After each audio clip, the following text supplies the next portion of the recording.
What's the most satisfying way you've dealt with someone taking credit for your work? My business partner told a room full of investors I was just the tech guy. 72 hours later, he found out the tech was all there was.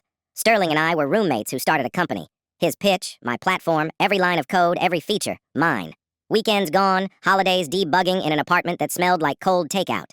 Sterling handled business development, taking calls alone, dropping from co-founder on his LinkedIn. A stranger shook my hand at an event. "So you're on Sterling's team?"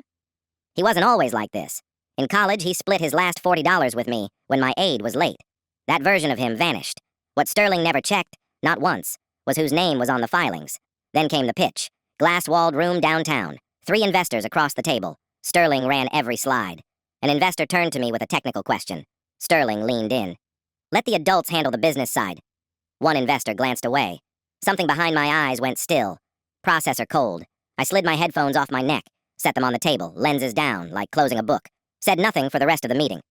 On the way out, "Read the operating agreement, Sterling. All of it." The deal closed in 72 hours. I had 71. Hour 6, the patent filing. Core architecture, sole inventor, me.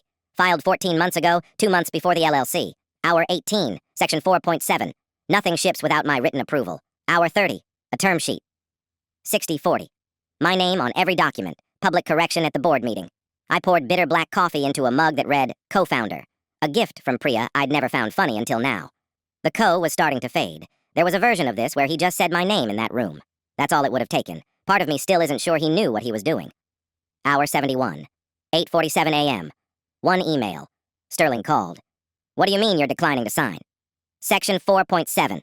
Nothing ships without my written approval. I'm not approving. His voice shrank. "Don't blow this up.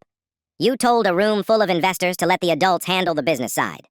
3 seconds of silence. "Consider this the adults handling the business side." Sterling showed up 20 minutes later, term sheet in hand. Hands not quite steady. Pen uncapped. He signed without a word. I picked up my headphones, turned the music on for the first time in months, and walked into cold morning air that tasted like concrete and something new. Some people build the house. Some people put their name on the mailbox. Eventually, the house gets to decide.